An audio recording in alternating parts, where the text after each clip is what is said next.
خب در این گفتگو خدمت آقای صادق عابدزاده هستیم، فعال و کارشناس حوزه املاک و مسکن. سلام میکنم، خیلی خوش اومدید. آقا بازار چه خبره آقای عابدزاده؟ سلامت باشین، ممنون. ببینید، چقدر رکوده؟ بله، بازار مسکن خب در واقع یه تابعی از بازار. برای که مسکن رو بخوای بررسی کنی، خب طبیعتا از یک جنبه و یک بود نمیشه ببینی، باید موارد مختلف رو کنار هم بذاری تا ببینی.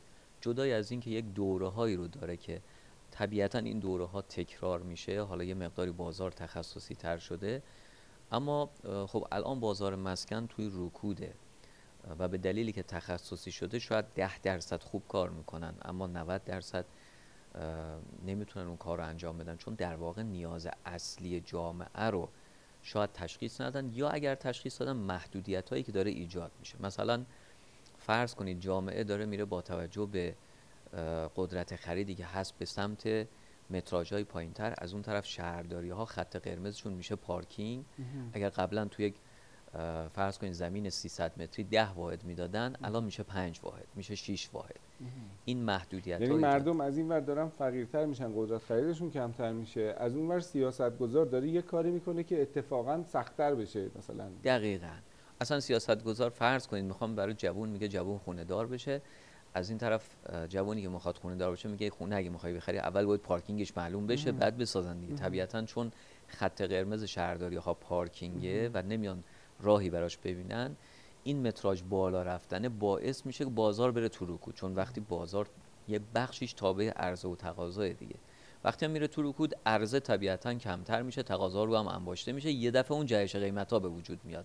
اتفاقی که سال 97 تا 99 افتاد، اتفاقی که سال 91 و 92 افتاد، و این باعث شده که بازار الان، چون ما مسکن رو رکودش رو بر اساس قیمت نمیبینیم، بر اساس حجم معاملات میبینیم. بله. مسکن رکودش بر این مبنا، و ما از سال 1000 در واقع 400 تقریبا تو رکودیم. البته یه دوره‌های رونق نسبی اتفاق افتاده، ولی الان چند ماه اخیر مخصوصا ما اون شاخص مدیران خرید بخش مسکن رو، دقیقاً شاخص شامخ مسکن رو مسکن. که اتاق تعاون منتشر میکنه، من آخرین موردش رو که تحلیلش رو گذاشتم تو یوتیوب خودم و اینها، اوضاع خیلی بد بود. یعنی نشانه رکود بسیار سنگین و تعمیق رکود رو نشون میده. بله دقیقاً. شامخ مسکن که حالا خیلی میشه از روش اطلاعات خوبی گرفت. شما سال 1403 رو ببینید، تقریباً آخرین شامخ که داده منتهی به فروردین 1404، 11 ماه گذشتهش تو رکود بوده، همه زیر خط 50 بود. حالا 1402 یه مقداری نوسان داشته، باز 400 تقریبا همین من حالت فکر بوده. کنم فروردین 1403 یه ذره بهتر بوده، یه همچین چیزی. حالا تا شما دارید توضیح میدید، من خود اصلا شامخ باز میکنم از رو. بله، از فروردین که دیگه بود کلا شامخ تعدیل شدهش رو اگر ببینید که کلا تو 11 ماه گذشته تو رکود بوده، اما یه خوشبینی هایی هست که از حالا بعد از فروردین تقریبا بازار بهتر بشه. خوشبینی هست و تا حدودی هم بهتر بوده. بالاخره بازار مسکن گفتم درسته که الان تو رکوده، ولی همه بازارهای رونق و رکوده رو دارن. اصلا یه بیزینسمن واقعی میدونه که بازارها همه رونق و رکود رو دارن، که مسکن هم خب مستثنا نیست. و من فکر میکنم امسال میتونه باز بازار مسکن یه مقداری بهتر باشه، که یکی از دلایلش هم شاید اصلا بازارهای رقیبی که تو مخصوصا تو چند ماه گذشته توی سکه و طلا و ارز اتفاقاتی افتاد، بخش زیادی از پول رو جذب خودش کرد، باعث شد یه مقداری رکود رو عمیق‌تر کنه تو بازار مسکن. شما که تو بازار هستید، آیا این رکود الان، مثلا شما بیشتر تو مشهد فعال هستید، بله.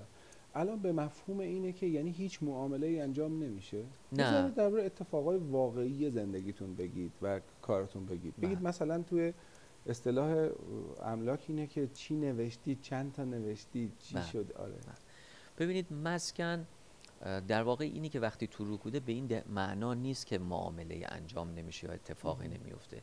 نوع بازار همونجور که تو همه جا تغییر کرده با تکنولوژی، تو بازار مسکن هم نوع بازار تغییر کرده.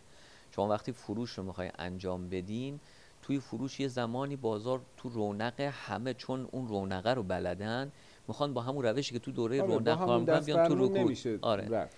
اما الان خب نوع بازار تغییر کرده. خیلی پروژه ها هستن که به صورت اقساطی دارن انجام میدن. نه مثلا میخوام شما یه ذره اطلاعات کف خیابون بدید. مثال میگم مثلا یکی از پروژه هایی که الان دارید براشون کار میکنید، باشون به عنوان مشاور همکاری میکنید و بگید مثلا تو این ماه اخیر، 2 ماه اخیر، 3 ماه اخیر چه تعداد معامله شده، نشده، اصلا نشده. خب ما توی پروژه هایی که داریم کار میکنیم توی این بازار رکود هم معامله انجام شده، البته کمتر شده، ولی چون عرض کردم روش هاش رو تغییر دادیم باعث شده که بتونه فروش بیشتری اتفاق بیفته. روش ها به چه شکل؟ خب با توجه به قدرت خرید مردم پایین اومده و از طرفی گفتم بازارهای رقیب یه مقدار جذابیت بیشتری داشتن، ما باید این جذابیت رو ایجاد کنیم توی بازار. ما تو پروژه اومدیم به شکلی که بخش نقدی رو متناسب، البته شرایط تعریف کردیم، گفتیم خب آقا شما اینقدر نقدی داری، بقیه‌اش اقساط، یا میتونی نقدی رو بیشتر بدی اقساط. تعریف این باعث شده جذب بشه. رو برای اینکه سازنده ها ریسک تورم و اینکه از بین رفتن دارایی رو دوچارش نشن چه راه حلی براش دارید؟ مثلا دلاری اگه معامله میشه خب خیلی راحت بود، میگفت آقا من دلاری اقساطی میخرم. بله. نه برای اون هم ما پیش بینی کردیم. ما اومدیم در واقع فروش رو میگیم پویا باید باشه، یعنی میگیم مدت زمان یا تعداد هر کدوم زودتر اتفاق بیفته، چون بالاخره ما باید تورم رو هم ببینیم دیگه. بنابراین میام توی فروش به این شکل تعریف میکنیم که میگیم آقا مثلا از این پروژه 600 واحدی میگیم 10 واحدش تو بازه زمانی 1 ماه، ممکنه ما 10 واحد رو تو 1 هفته بفروشیم، دیگه تو اون قیمت متوقف میشه، میره سقف قیمت بعدی. آره این الگوهای مهندسی فروش و این الگوهایی که به کار گرفته میشه، اینها تا یه حدی به هر حال اون سازنده هم یک بودجه‌ای رو در نظر گرفته، تامین مالی مشخصی رو برای اینکه منابعی رو به دست بیاره برای اینکه پیشبرد پروژه باشه دیگه. اما من میخوام اینجا به این نکته اشاره بکنم که من قویاً معتقدم اتفاقاً بخشی از رکود ملک ناشی از همین بی‌ثباتی و نوسان و بلا تکلیفیه. بله. چرا؟ اگر فرض بکنیم که مثلا اصلا تورم ما یه محدوده تورم فرض بکنیم 40% بود و میدونستیم که این سال دیگه هم 40%، 2 سال دیگه هم 40%، 3 سال دیگه هم 40%، 5 سال دیگه هم 40%. بله. من اگه سازنده میرفتم بر اساس این 40% برنامه‌ریزی میکردم و شرایط میکردم. از اون ورم اون کسی که خریدارم هست میرفت بر اساس اون 40% شرایط تقبل میکرد و این چرخه حرکتش ادامه پیدا میکرد. یعنی میشد چی؟ این پولا بیاد به گردش در. الان در یک وضعیتی که افراد میترسن و نمیدونن چه اتفاقی میافته، یعنی سازنده میگه نکنه من 40% بدم و فردا نمیتونم اوضاع به جایی برسه که تورم بشه 100% من داراییم از بین بره، بر اساس تجربه این دهه اخیر. ببینید همین اتفاق که شما میگین شکل میگیره، منتها ما اون چیزی که هست اگه متوسط قیمت مسکن رو توی 10 سال گذشته هم ببینیم، تورم توی مسکن به قول شما حالا شاید ثابت نبوده، یه سالای کمتر سالای بیشتر، ولی بازم متوسط قیمت حدود 50% متوسط تورم توی بازار مسکن بوده و خب این باعث شده یه سالای جذابیت‌ها ایجاد شه، یه دفعه جهش قیمت، و یه سالایی به دلیلی که بازارهای رقیب میاد یه مقداری کمتر بشه. توی بازار مسکن ما به خاطر همین میام گروه‌ها تقریبا میام برای مبنا که گروه‌های هدفی رو ببینیم که براش شرایطی تعریف کنیم که بتونه این رونده اتفاق بیفته. البته جدای از اون قیمت تموم شده زمین هم میدونید یکی از آیتم‌های اصلیه، به خاطر انحصاری که دولت درست کرده و این اینقدر تأثیرش زیاده که اصلا خوب ساختن و بد ساختن و صنعتی سازی ساختمان اصلا تأثیری نداره. یعنی شما مثلا در مشهد در یک منطقه فرض بکنید که اگر قیمت آپارتمان باشه مثلا 90 میلیون تومان، این الان ساخت و سازش مثلا 1 میلیون کمتر بشه یا 2 میلیون بیشتر بشه، چه تأثیری داره؟ این انحصار زمین که میگین با یه مثال عددی که خیلی راحت تر بتونیم بدونیم، خب شما تو شهر تهران یکی از اصلی ترین آیتم های قیمتش همین زمینه دیگه، به دلیلی که ما بر اساس اتفاقی که توی شهر تهران داره میفته پیش بینی میشه که سال 1404 از هر 100 نفر جمعیت 17 نفر توی تهران باشن. وسعت استان تهران 12900 کیلومتره. یه مقایسهش بکنیم با مشهد، وسعت استان خراسان رضوی 118,000 کیلومتر مربعه. بعد در نظر بگیرید که تراکم جمعیت توی تهران میخواد چه اتفاقی براش بیفته، تراکم جمعیت توی مشهد چه اتفاقی میفته، و این باعث شده اختلاف قیمت توی تهران به واسطه همون قیمت تموم شده زمین خیلی بیشتر بشه به نسبت شهر دیگه. بخشش هم به واسطه یه چیز دیگه، به واسطه اینه که خب به هر حال زیست پذیرتر به یک تعریفی. حالا البته تهران اصلا شهر زیست‌پذیری نیست، یعنی مثلا اگه قرار باشه که اون شهرهای زیست‌پذیر دنیا رو لیست بکنن، تهران آخر جدولش هم قرار نمیگیره. ولی عمومی اینطوری میخوام بگم که در تهران فرد کار داره، در تهران بیمارستان هست، در تهران دانشگاه هست، در تهران فلان هست، ولی الزاما این امکانات به شکل عادلانه و منصفانه توزیع نشده و یه جوری هر کی به این شیرفلکه توزیع رانت دولت وصل باشه، اونم 27% تولید ناخالص داخلی ایران تو تهران داره اتفاق میفته. طرف میدونه پاشو یه جوری به تهران برسونه، بالاخره یه جوری اینجا زنده میمونه. یا من یه تجربه از استان شما بگم. یه بار از فرودگاه امام داشتم برمیگشتم، یه بنده خدایی بود، یه ماشین خیلی اصلا وضع ماشین، یعنی من هر لحظه فکر می‌کردم این الان کف خیابون ماشین متلاشی میشه. بعد قصه‌شو تعریف کرد، گفتم کجایی؟ از گروه از درگز اومدم اینجا، پرندم. گفتم پرند یعنی رفتی خریدی؟ گفت نه، رفتم اجاره کردم با عدد خیلی کم. پرند یکی از شهرهای حاشیه جنوب تهران. بله. بعد گفتم که چرا مشهد نرفتی؟ گفت ازدواج کردم رفتم مشهد، یه سال هر کاری کردم دیدم خرج زندگیم در نمیاد. بعد راه افتادم اومدم تهران، الان خدا رو شکر خوبه، همین فرودگاه و مسافر و فلان و این داستانا. یعنی چی؟ میخوام از این به این نتیجه برسم که این عدم توزیع منصفانه و دسترسی عادلانه همه به فرصت‌های اقتصادی و تجاری باعث شده این مشکل درست بشه. وگرنه این همه شهر تو ایران داریم، آب و هوای خیلی بهتر و امکانات خوب و زمین خوب، و چرا هم مسکن مهرایی که خیلی جاهای ایران هستش الان مثلا مشتری نداره. بله تهران، خب شما هم سال 1403 فقط گردش مالی که حالا تو کشور فقط تو سامانه شاپرک اتفاق افتاد یه چیزی هولوش 17,000 میلیارد بود گردش مالی، نقدینگی نمیده. خب از این مبلغ حدود 40% فقط تو استان تهران بود، 60% تو کل استان‌ها. این باعث شده که جالبه که نرخ بیکاری توی تهران هم توی آمار آخری که خود مرکز آمار داده پایین ترین نرخ بیکاری بوده. ما بیکاری ما با کمبود عمیق و شدید نیروی انسانی مواجهیم. این همون ناعادلانه بودن که شما اشاره کردین و باعث شده که همه بیان به سمت تهران به دلیلی که بالاخره کار داره، زندگیشو میچرخونه، علیرغمی که هزینه‌هاش بالاست.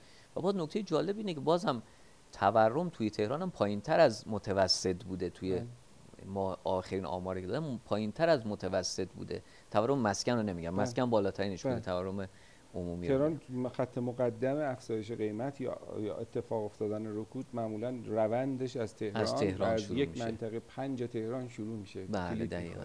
حالا حتی خود منطقه 5 هم یه جایی قبلش اتفاق میفته، اون پیشگوی منطقه 5 اونم پردیسه. بله.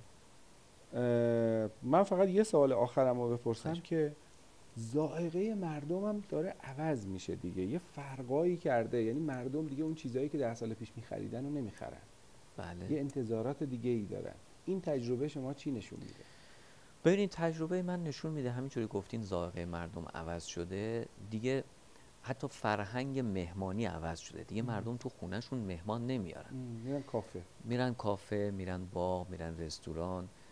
طبیعتاً وقتی این اتفاق بیفته از طرفی برنامه هفتم توسعه خب سالی 20% یارانه انرژی کم میشه دیگه. کسی قبلا میومد یه خونه 200-300 متری میگرفت، حالا منطقه یک تهران رو جدا بگیریم مثلا اون بحثش جداست، اما تو مناطق متوسط دیگه اون 200 متری جواب نمیده. وقتی پول برقش تا سال قبل میومده مثلا 200 تا 300، حالا میاد 2 میلیون 3 میلیون و اضافه میشه، میاد از فضای مفید استفاده کنه.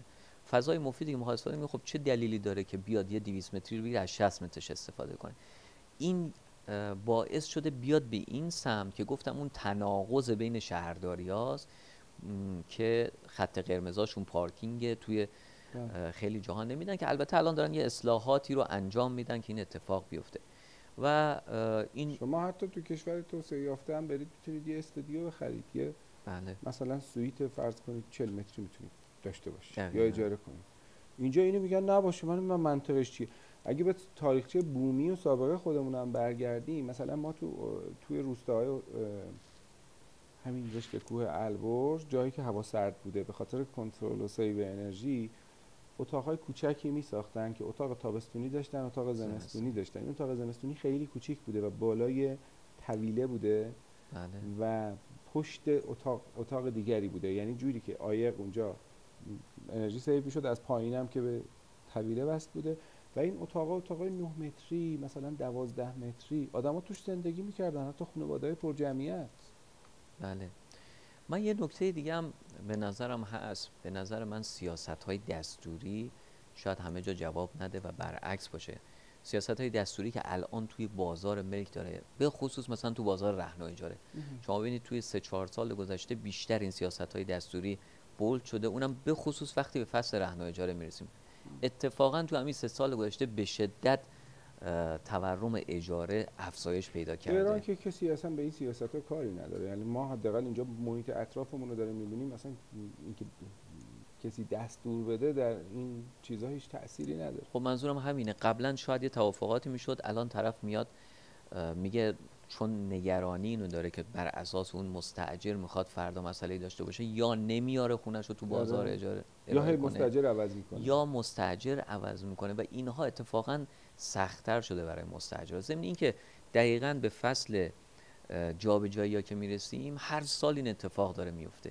یه انگشت اتهام به سوی مشاورین املاکه که اینا میرن که اینا باعث این کار میشن، در حالی که مشاورین املاک در واقع باید طرفین رو با هم نزدیک کنن.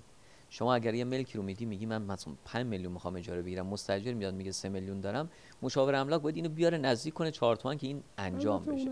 حالا یه بخشیش بی‌نفعن و اونها در این حال فقر هم هست دیگه. یعنی مثلا یه مشاور املاک اگر خیلی وضعش خوب باشه و درآمدش خوب باشه، حالا الان کاری نداره، ولی نشسته خلاصه این سماورش هم داره قرقل کار میکنه، بعد میگه اصلا کاسبی نداره، از سر ما خرج زندگیمون چیکار کنیم؟ میگه بذار این یکی الان زنگ بزنم اینو یه جابجا یه کمیسیون ازش در بیارم. میخوام بگم اونم باز خودش ممکنه قربانی یک روندی باشه خود مشاور املاکی، به دلیل اینکه کسب و کار نیست، بازار نیست. مردم وقتی فقر زیاد میشه همه میرن، دزدی زیاد میشه، سرقت زیاد، اذیت زیاد میشه، همکاری کم میشه، طبیعیه این اتفاقات میفته. کاملا درسته. بله آقا خیلی مخلصیم، ممنون از اطلاعات درجه یک به روز شما از بازار املاک. تشکر میکنم از حضورتون، ممنون که شما هم نگاه کردید. سلامت باشید.